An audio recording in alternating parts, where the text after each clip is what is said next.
very good evening to you. Thanks for joining us on the season edition of the show. I'm Yemi Adebayo. Well, Nigerians are very excited. Mission X still on track. The Super Falcons of Nigeria advanced to the final of the Women's Africa Cup of Nations in Morocco after a thrilling 2-1 victory over South Africa's Bayana.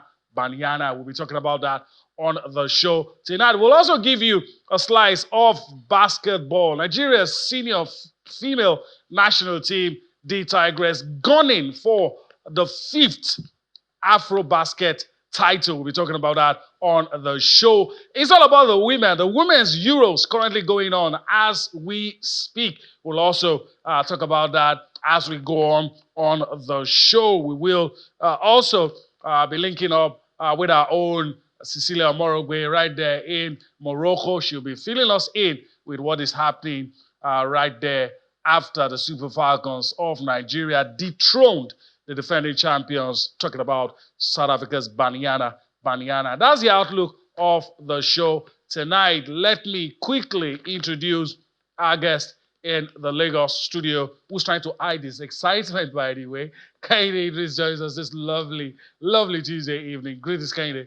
Thanks for finding time to be with us on the show. It's good to be here, Yemi. Fantastic evening. I think the entire part of Nigeria, as long as you're a lover of football, should be excited right now. Like you said, Mission X is on point. But I think if you look at the menu, I'm more excited about Reno Wakama, the D Tigress. I just love the fact that against all odds, they continue to, trail the blaze right there. All right, they're pace setters in their own right. We're spoiled for choices. I don't even know how we're going to start. I guess the guys behind the scenes will guide me through this. But can you do this? Let me just quickly get your thoughts while we try to get our ducks in a row. In a few seconds, just your thoughts. Yeah. The Super Falcons. Yeah. Was it as tough as you expected? Just that, then we move on to other things. Way tougher than I expected. I thought at least we'll see matching play. At some point, the Super Falcons were not there. It was South Africa all over. But like they always say, nothing betters anything in football other than results. And I think maybe that is what we should kudos the Super Falcons for. The game, not really there, but the result, fantastic. All right, the result, fantastic. As I said earlier, we're hoping to have a robust conversation around basketball as the D Tigress, seeking, be going to Cote d'Ivoire, seeking to win the 5th women's Afro-Basket title. They are currently on 4. And so, I don't mean to brag, but who was there to stop them? But anyways, Kehinde Idris, let's get into that conversation while we hope that, of course, coach of the team, Reno Wakama, and the captain, Amy Okonkwo,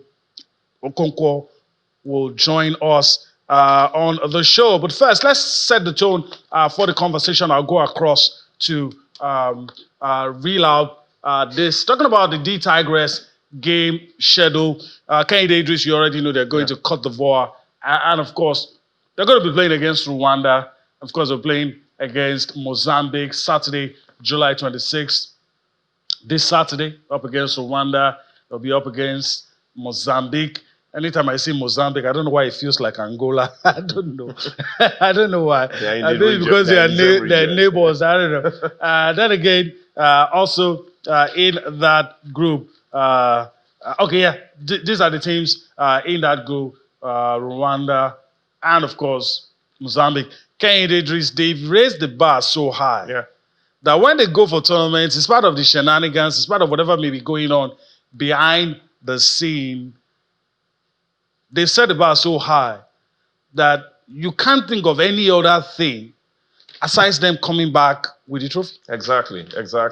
And that's why, they are super women to me, especially, I had to mention Rena Wakama, wealth of experience. She brought it back home, put the team together in the last Afro-Basket, and it was massive. Now, the last Afro-Basket had a whole lot. After the whole Olympics issue, didn't come back with so many of the stalwarts and all of that, and then some other issues that I won't want to mention on the show, which got some other players, bouncing off the team. Hey, why would we go through all of this and then, you just put all our troubles into, water? And then she assembled home-based players, just put them together, and they still went ahead to conquer Africa. In fact, at the last, global tournament, Rena was specially, honored, in that tournament. That tells you how fantastic she has been. And for the ladies, I think this is why I'm, greatly excited about them. Like you said, against all odds, against all of the shenanigans, against everything that should, make you not even get out of the group stage or the first round, they will go there and they'll still shine like a million stars. But there is something you also said. You're a victim of your standards. We all will forget everything that surrounds the national team. As long as and the they step would to court. ask the Tigress, Yes. where is the trophy? And just let me quickly put this in perspective. I said fifth title. It is fifth consecutive title. Yeah. That's what they're gunning for. They've won 6, it must be said. But the last 4 editions, they have won. And just like Kehinde Idris said, they have become the victims of the standards that they have set, the standards that we are used to. And so a lot of people will say, well, they had problems the last time, they still won. So whatever you are telling us now, It's not new. First African team, male or female, to get to the quarterfinal at the Olympics. Yes. It's no mean feat. I mean, a lot of things that has happened, a testament to the fact that we are blessed with abundance of talent in Nigeria, in spite of the fact that we don't always do the right things. We can go on and on talking about the things we should do that we did not do. That's why sometimes I always feel maybe the supreme being is in Nigeria. We don't do a whole lot. We don't do plenty, but we'll just get to competition. Somehow. Teams that are prepared for probably 4 years, thereabout, they will come and we'll still get to outclass. You know what? Let's just keep this in the cooler and go to the WAFCON, go to Morocco, where everything is happening. And I mean, Morocco and Ghana are currently slugging it out. But let's talk about what we've seen today so far. Well, a confirmation of the result, just by any chance, if you missed it. Let me go across just to give you a confirmation, if by any chance you missed it. And of course, it's our duty to be your eyes and your ears. The Super Falcons of Nigeria dethroned, knocked out the defending champions, South Africa's Bayana 2-1. 2-1, it was the score. Captain of the team, Rasheedat Ajibade, scored from the penalty spot. South Africa equalized later on. Then a cross from Michel Alozie somehow found his way into the net. 2 rushing Super Falcons players confused the goalkeeper. She didn't know what to do, and the ball ended up in the net. At some point, I saw some of the girls jubilating. Probably they thought they had a touch, but we had to look at the replays, and the person, the goal, will be credited to, obviously, is Alozie, the right wing back, who brought that in. So 2-1 for Nigeria. Mission X still on track. The campaign still going on smooth. And Kehinde Idris, in spite of whatever you want to say, the girls are clicking into gear. A little bit of frustration almost setting in when that equalizer came. A lot of people felt we should have gone away with it in the first 20 minutes, probably scored 3 goals. But it didn't happen that way. But then, in the dying moments, just when we thought that we were going to go into extra time and maybe penalties, the girls struck, and Nigeria in the final. One thing I kudos the South Africans for, both male and female, is that they are very result-oriented. Sometimes they don't play the best football. But you can see, even in this competition, they've not played the best football, but they've got to the semi-finals. And I think that is what we played today. I always knew that it was going to be hard. No matter how poor South Africa is, no matter how poor Nigeria is, when it's South Africa, Nigeria, in the past, say, maybe 4 years, thereabout. But were you thinking that in the first 20 minutes? I I thought that before the game started. First 20 minutes, I thought it was going to be an easy day. But when the goal didn't come in, I never had that feeling all game long. All I had the feeling first was 20 minutes. it had not crossed Okay, not crossed the line. Let us ask somebody who probably will help us. Maybe will be for me or be against me. My colleague Austin Okonakwan, of course, ready now, and of course we go along on this ride together. Greetings, Austin. I mean, as always, you're suited and ready. First 20 minutes, I thought it was easy. I thought we were going to run away with it. Did you think?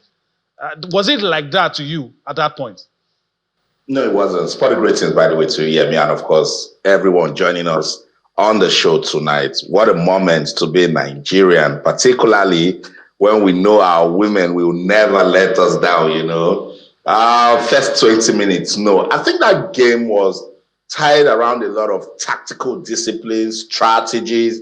Coach Desiree Ellis, she said it at the pre-match conference that she has watched the Nigerian team. She listed the qualities of the Super Falcons and said that she will match it.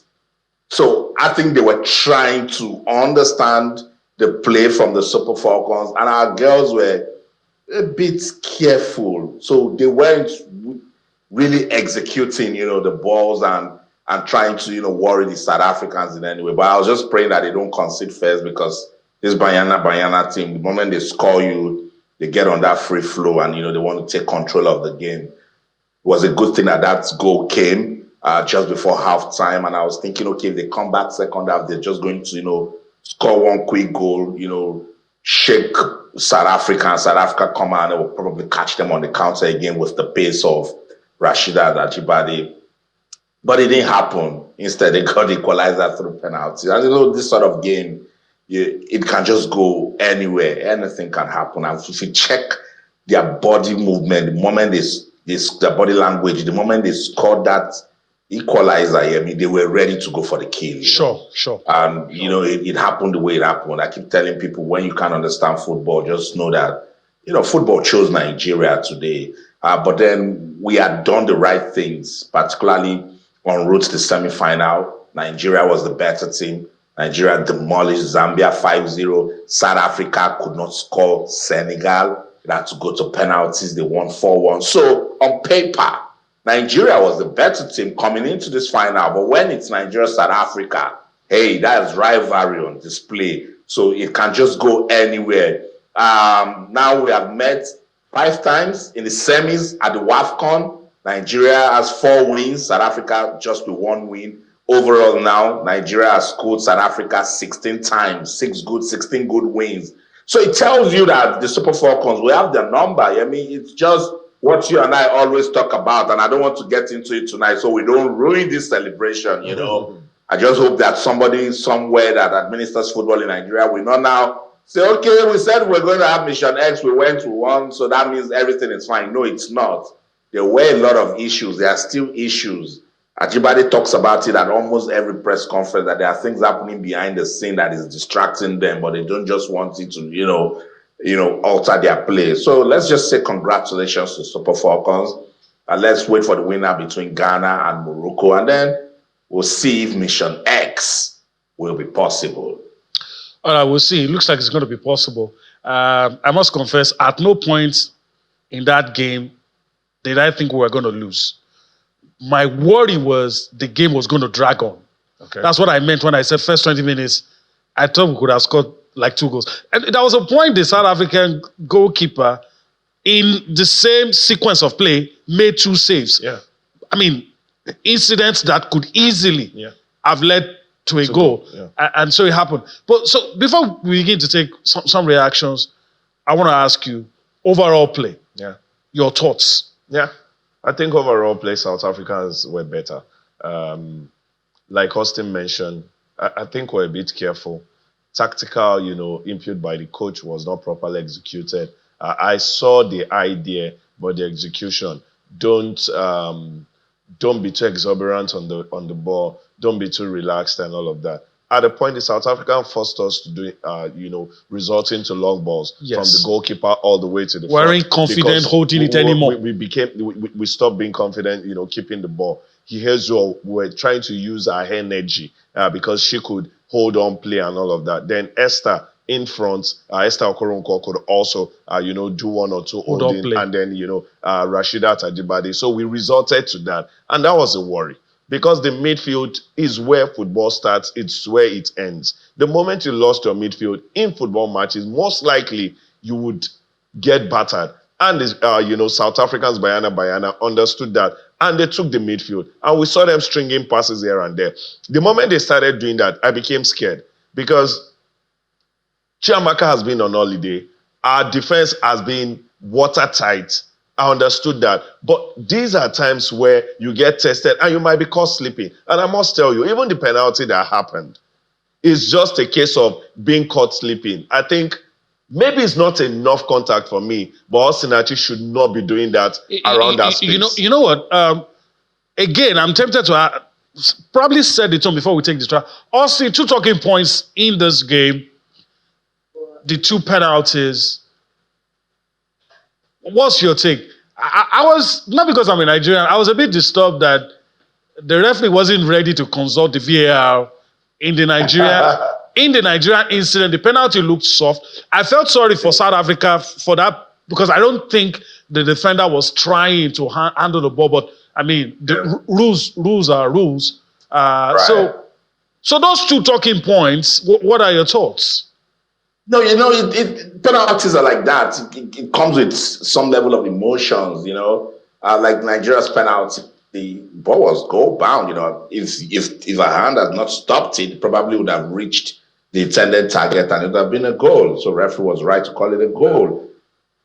But the penalty South Africa got, you want to put that on Osinachi Orale all day, every day, because she can actually run to the side and try to, stop the ball, maybe throw a long leg or something, or watch your other defenders. But you see, when you do that type of pull and you try to let the referee feel like you're being half smart, that's why they have to consult the VAR, because at first sight you think that, did she touch her? Did she not touch her? But of course there was a slight pull, and that player was going for goal. So you cannot blame the referee or the video assistant referee for confirming it, I just hope that she will learn, because she's arguably one of the most experienced in the team. Mm-hmm. So when that happened, I was like, Sinachi Ali, really? Because, pace for pace, you could just, body check the player or something.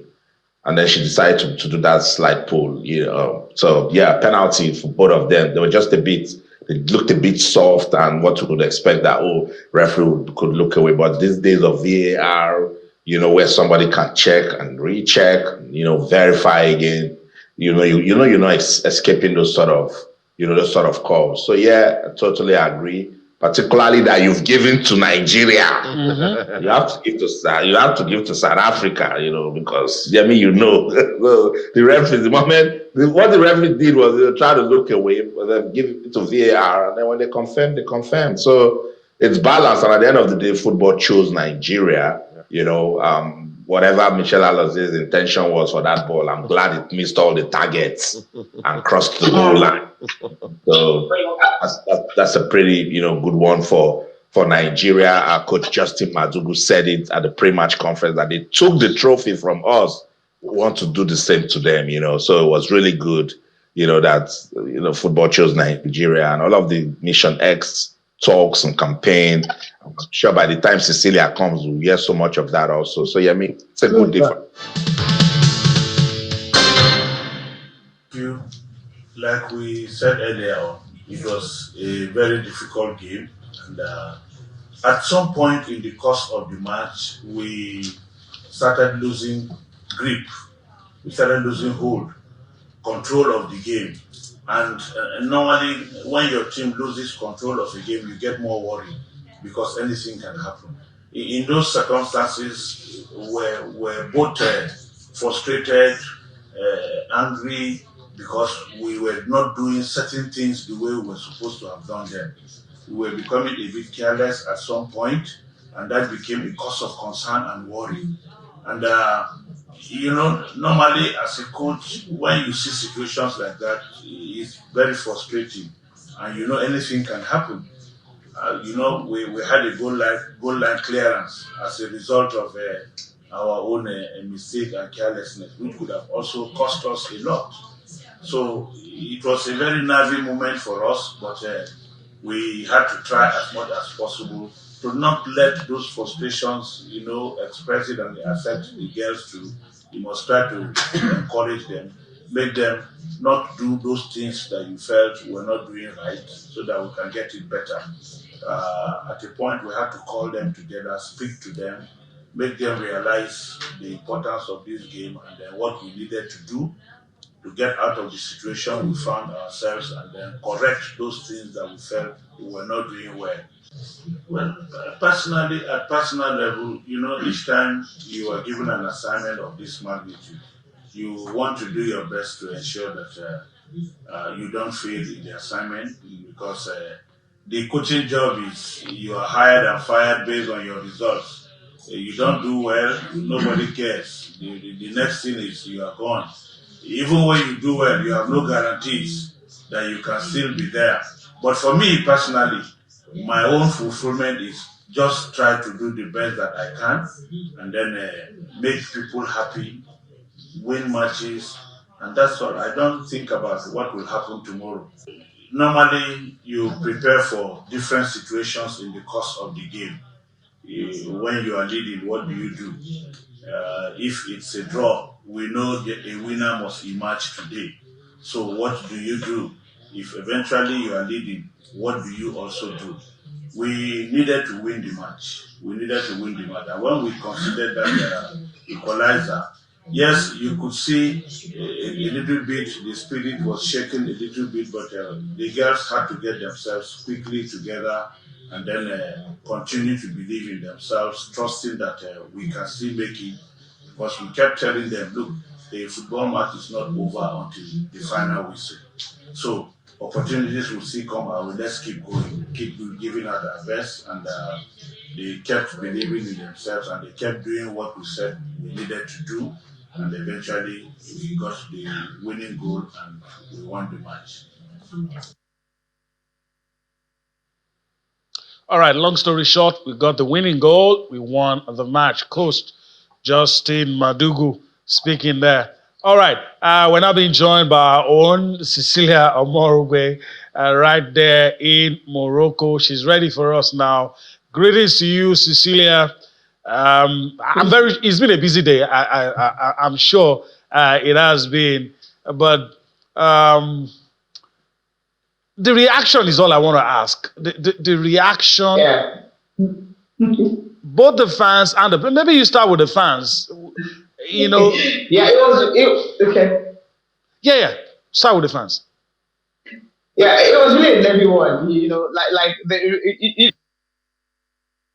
we talked about the fact that you don't really have the stadium is always half empty. But journalists are now the fans, content creators. They go to the fan side and then they start the hype. And I mean the hype praising the players, on the field of play, giving them that kind of a moral booster support, right from the stands. So for them, it was nervy for all of them, but we were actually happy with that. The celebration, you get to see it much later. At least we'll send across all the visuals. You can see that the joy that they felt, the fact that some fans usually travel from Rabat at every match day, and today they were also around to support the two Falcons. So it was all joy all around from them. It was never at the point, for the first time since we started this game in Casablanca, though at a point they stopped singing. And that usually don't happen. Some of them were even afraid during the game. And then you now had the Swa Chappelle, I know you know her pigeon commentator and also sports journalist. She now started rousing the fans, just ensuring that they keep on their toe and chanting Super Falcons, and some other songs, Holy Water, all kinds of songs just to cheer the players up. I think the turning point of the game was actually the injury that happened to Gabriela, which everyone was really, really sad about. They now couldn't celebrate as much as they could have done, if it was different. That injury. I mean, we're just expecting. We spoke with when the South African head coach Ellis was talking, expecting medical reports, but I think from all indications, like it's a broken leg, and so kind of damping the celebration a little bit. But overall, I mean, it was joyous for everyone because the fact that they've been here all through the tournament till this semi-final, and obviously Rabat, that's where the final will be played. And the coach said at the press conference that he was going to miss the fans here, but then some of the fans even said they will follow them down to Rabat on that final game to ensure that yes, they get all the support from the 12th man, of the field. All right, let me yield to us, who probably has a few more questions from what you said. It was Navy as it was here in Nigeria, right there, Morocco, but I'm very sure Austin has a few questions he wants to throw in as well. Yeah, Cecilia, what a display by the Super Falcons. They're now in the final. I know, don't come for me. Mission X still possible. Cecilia, what does this mean? What does this mean? Let's take a look at what we can get out of this competition with this display and get into the final. What does this say about women's football in Nigeria? And are the ladies ready to create history? Obviously, definitely, Austin. We've seen it in the training. We've seen it the way they play. We've seen it. This was the first time they conceded a goal. They were leading, and of course, we saw that mistake from Osinachi Ali. She wasn't happy. Even after the game, you could see it in her face. That mistake she made. Even at least she was able to redeem herself from that goal line clearance she made. Although people were still complaining that she took her time to actually clear the ball out. Yes, that alone tells you the tenacity, the skill and the fight these players have. For you, to concede against the team, defending champions, and we've talked about how we prepare for this tournament. It wasn't the best of preparations. We talked about the way they are. The South African coach alluded to some of the things I talked about, concerning how facilities wise and their where players are staying. Same thing with them, not the best of hotels, no, not the best of facilities. And so for you to put all that aside and then focus on what you are after, which is the missionaries, which is for you to win a tournament. So it tells you that for them, no distraction at all. Being able to keep focus and then ensure that this is why we're here. This is the mission. This is what brought us here. And as I always say, or rather, from what Aisha Falade said when I spoke with her, when the tournament just started, he said, this is not just a slogan. Mission X is not just a slogan. It's a call to duty. So these players are duty bound to actually ensure that, yes, that record extending title, they're able to win it. I mean, I think, some of the things the fans were talking about is the fact that South Africa are temporary holders of the trophy, temporary holders, and it's something he would drop. And really, I mean, they've dropped it. The game between Ghana and Morocco is currently going on. The time I was leaving the stadium, Ghana was leading by a lone goal. We'll check if they scored. But then, no matter what happens, the fact that Super Falcons are able to get to the final of this tournament, it's something we need to actually, praise the team for that tenacity they showed, that togetherness they showed, that love, that hunger, and the coach. The fact that he's able to trust his players—that's one big thing. Not every coach can actually make changes that he made. I mean, we were talking on the media tribune that Alimatu Ayinde was a bit tired, that they need to take her out. She was already on a yellow card, and he did that.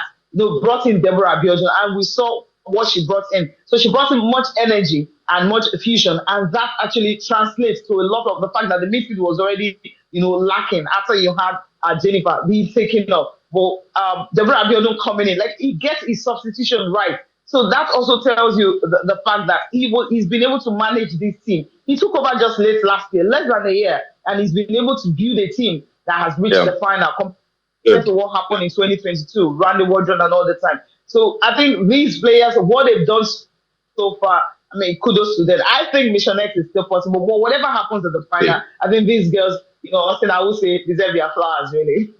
They do. I've given them flowers already. The character that they showed today against South Africa, was a very good one. By the way, it's Ghana won, Morocco won. Ghana went into the break with the lead. Uzraoui in the 55th minute, made it 1-1. So Kende Idris It's looking like if it goes this way, it might be. Which one do you want? The Nigeria Morocco final or Nigeria Ghana? I'm thinking of Nigeria, Ghana, and I've got two reasons why I don't want Morocco. Number one, I think Morocco are more fluid, and then number two, the Super Falcons have not played in front of 3,000 fans. And I'm looking at fans who turn out for Morocco games. Maybe they'll be having 15, 20,000 people in the stadium. Screaming and shouting. Screaming and shouting against you. I think that might be a lot for them to handle. I know they are professionals, but these are reasons. I was on ground for last year's AFCON, and I understand what it means to play against a home team in the final. It's super deafening, and that's why I want Ghana. Also, I feel Ghana is not as technical as the Moroccans, but whichever one comes, say if you have to beat the best, you just must beat the best. All right. So let's just quickly take some other reactions from the camp of the Super Falcons. Let's listen to a few of the players. We'll come back for more. To be honest, for a moment we were a bit nervous because if you saw the game, when it was 1-1, a bit confusion, and it's normal sometimes you get confused, it's normal sometimes you get to we get nervous a little bit, but yeah, we just have to call ourselves to order because we realize that moment and we need to quickly speak to someone and we try to understand that if we get nervous, we will be divided on the team and the opponents will have opportunities to capitalize against this weakness. So what we did was we quickly came together, we came back together, stay strong and encourage each other and make sure we push to the very end. So the chances we also missed, we earned to ourselves, but we get a chance, we need to be critical in front of goal. We saw that happen against Zambia, but yeah, we lost a little bit of concentration with that in the first half of the game because if you see in the first half of the game we had like a couple of opportunities, but we didn't get it into the back of the net. But yeah, in the end, what matters is final score and which is the result that we got. You know, it's going to be a difficult game because every game in this tournament has been different. We have different approach to each game. But playing against South Africa, we understand the competitive nature. That they are very good side, they're technical side. Of course, they are also a very intelligent side. We've met each other in different competitions like the Olympics and WAFCON several times, and we are ready for whatever is going to come our way. And of course, we are also a very physical, technical, and also an intelligent side. So we're always ready for games like these, and these are the kind of games we love to play as a team because this is where we see the best of the Super Falcons. Yeah, so it was an interesting game. So we initially we told ourselves we're going to stick to our game plan, but the game plan that the head coach gave to us. So we know that if we stick to the game plan, it's really not going to be easy to play against them, but we will be able to get the result which we want to get in the end, which is what happened today. That's it. Super Falcons captain Rashida Tajibade, also player of the match. That's a third player of the match award. Botswana, Zambia, and now South Africa. Captain fantastic. Let's listen to South Africa coach Desiree Ellis. She said that they were going for the win. I don't know what she'll be saying now. Listen to her. Where we were positioned, we are front. We are front. We had Debbie White, we had Jermaine, and we had Lebo up front as well. We played the three midfielders in the middle. So when you say we started with 6 defensive players, I'm not sure what you mean by that. Both to the field and Bongekas could go up at times. We knew that the long ball was going to come, so we changed our pivot to play with 2. When the long ball comes, we pick up the second ball, which we did on many occasions. But when we're going forward, we have 1. So if you think it's 6 defensive players, the field we can play both in attack and defense, and so can Bongeka play both, and that's why we put those 2 there so that when we win the ball, we're going forward. In on goal, Hilda in on goal, knocked Cyprus before they even scored the second goal. Not getting enough on the line. I thought we didn't look like a team that went 120. We went toe to toe. We gave as good as they gave. But unfortunately, they got the 2 goals, and that's what it's about. You score more than the other team, you get the 2 goals. But I'm very proud of this team. I think after that injury, I don't know what it is yet, but after that injury, I think it took us a while to get going again, and I think maybe that's the reason why we conceded at the time we conceded. But big ups to Nigeria, they also kept going, and good luck to them. When you have chances the way we had, especially the one from Noxie before they scored, the one that didn't go over the line, I think that's really heartbreaking, for a lack of a better word. But we showed today why we're the champions. We showed today 120 minutes. We didn't look like a team that had gone 120 minutes. We gave it as good as they gave it. And I think if you look at yesterday, the first couple of minutes was exchanges and Delia made a double save. But after that, we had the better chances. And we said it's going to come on one of those half chances that we had to take, and we didn't take it. And that kept them in the game as well. And then Jermaine had a chance, Hilda had a chance. Not making the goalkeeper to make a save, and then Knox had a chance. I think it was after 70 minutes when she had that chance, and the ball goes over the line. That there's no way that we're losing this game, but it keeps them in the game. And then South Africa coach Desiree earlier, Cecilia, she was saying something about our team playing like they're champions. I think they also deserve some commendation. No, they did really. I mean, they took over the midfield at the point when Jennifer was actually taken out. So it tells you that they're hungry. I mean, she always praised the players that despite very unusual situation. I mean, she mentioned how they had to travel after match day. They traveled the second day. They just had 1 day to train because they didn't have so much time. Just have 2 days in between after their quarterfinal game and the semi-final. So they didn't have so much time together. But for the South African players, yes, they played like champions actually. But when you're playing against Nigeria, there's always this, we always talk about the Niger spirit, the I'd rather die here, that leave empty. They just have that thing, yes, going for them. You could see them throwing bodies, throwing everything in the game. Even at the point when it was, 1-1. And we're already thinking, are we going to go into extra time? Are we going to go into penalties? The nerves that settled in for the Super Falcons. And then somehow we were able to, rouse themselves from that.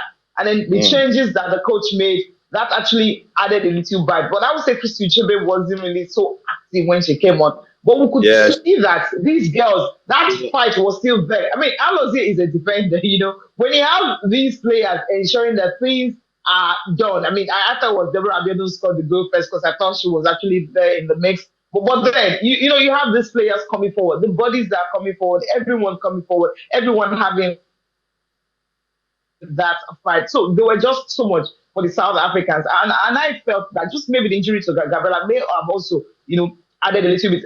Rashida Ajibade talked about her, the fact that when it happened, they were all crying and praying for her because the way she fell, it was dampener for most people at the stadium. Yeah. And even when she was being taken out, players were crying. We saw Magai actually running straight to the coach, gave her a hug and then trying to tell her, what, you girls can actually do this. Yeah. The South Africans, yes, I think it was, they played a fantastic game, really. It was just that, who wants it more? That's the word we always use. Who wants it more? The Super Falcons wanted it more, and they got that victory. They wanted it more. They have the Mission X campaign, and today football chose Nigeria. I must say thank you so much, Cecilia, for your time. Give our best wishes to the players. Bring the trophy home. Thank you so much. Yeah, that's fair. Thank you. Yeah, so that's our colleague Cecilia Amogbe speaking to us from Casablanca in Morocco. Quick updates. The game between Morocco and Ghana still 1-1.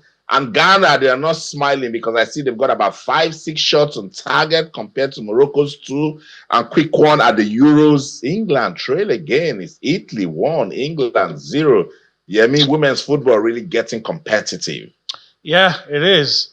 It is. And for once, I'm happy that the Euros is going on, but it's not overshadowing WAFCON. It's something that makes me really, really happy.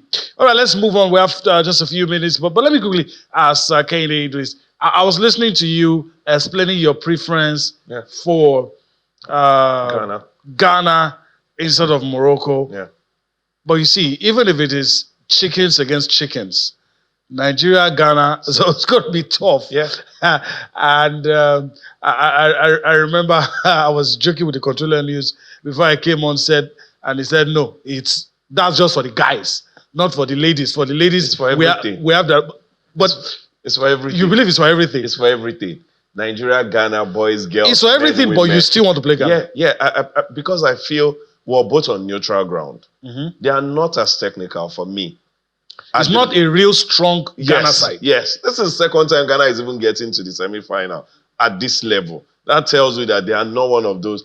Morocco, in the last, say, 6 years, they've been on the high. So I am scared of them. They are super technical, then they are at home. So that is why I feel. But you know, I ended up saying, whichever team that comes, we just have to beat them because we must find X. And this time, when we find X on like mathematics, we'll keep X, never to find X again. So I wish both teams all the very best, but I'll prefer, Ghana. I don't want to play their home team. So, it is what it is. I love everything that Cecilia said. All right. The reactions from, Morocco right there. And hopefully, Salgado, yes, a quickest recovery. All right. Okay. All right. Well, so also we got to go. We have to wrap up. Our time is up. I hope we're able to throw in everything we wanted to throw in. We try. When you're having fun, time disappears. Nigeria, Ghana, even food is competitive. They fight over jollof rice. So Nigeria, Ghana, Ludo draft. Even at the China Kids Cup, those guys from Nigeria, when they see those boys from Ghana, they begin to, take it serious. So yeah, I support Kende Idris. I think I would like to play Ghana in the final because Morocco lost the final last time and they are host again. The entire country will come out and try to win the trophy this time around. But let the best team win. That's the show. In London, I'm Austin Okonakpan. In everything you do, remember to keep talking sports. Bye for now. All right. It's a wrap here in Lagos, but I want to thank Kende Idris for his time on the show today. Yeah, very good to be here. And definitely, discussion continues outside. Surely. All right. Of course, we have crossed the finish line. But of course, before we go, we're going to leave you with sound bites from the newly inaugurated 32-member advisory committee for the National Institute of Sports Director General. That's talking about Philip Shoaibu. Enjoy the sound bites. We'll see you again tomorrow. I'm Emi Adebayo. Bye-bye now. Institute, if you look at the history, started in 1974. It should have been the elite institute in Nigeria now for everything to do with sports. It's a foundation.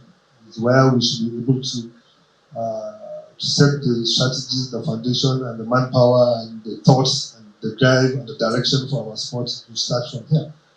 But what happened? And I think it's not rocket science. Somebody mentioned the registrar mentioned that the institute is model against the German and also the Australian institute, specifically the German institute. It is the Germans that came to sit in over here. So what has happened? The Germans are far away. Now we are even trying to go and meet them, myself and the DG, to sit down and have a conversation with them. We don't have our time yet. They are telling us they are busy with so many programs that until they are ready, they will give us a perfect time where we can have appropriate time to do it. Because they have gone beyond where they should. While we are here grappling with so many things, that is not the business of the NIS. So we have to change it. And luckily, we have a president, President Bola Tinubu, who is always visionary and is not afraid to take the decision that might not be popular with people, but might be the right thing. And in the future, people will see the outcomes. I do remember.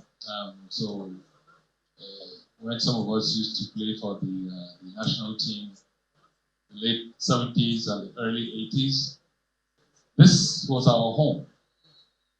I remember basketball court just outside there. Most of our coaches, even if they came from outside, even if they were foreign, they would normally have to have a little stamp of the institute in order to be taken on board completely by the sports world here. NI is supposed to be the brain box of sports. So we have seen, some of us that went to the Olympics, some people that are raking in gold medals, they always make it a point to tell you what institute of sports, especially the high performance side, of which country. I did live in France for a little while, so I was kind of conversant with that, the French High Performance Institute. And for them, it's always the work behind the cameras. But the results always pop up when such people are called to perform for their country. So I'm quite happy to hear that we're looking for appointments to discuss with those that set up this institute. But Your Excellency, I think we should go a bit further than that. We should actually look much wider. So Germans are good. They are the models also of the French, which is also a bit different from the Germans. And then you have the American model, which is very dispersed, I would say, in the US, where each and every area would have a center for a specific sport. So we have a 3D of where we want NIS to be. Same facility, but we are renewing them. Only one will be added.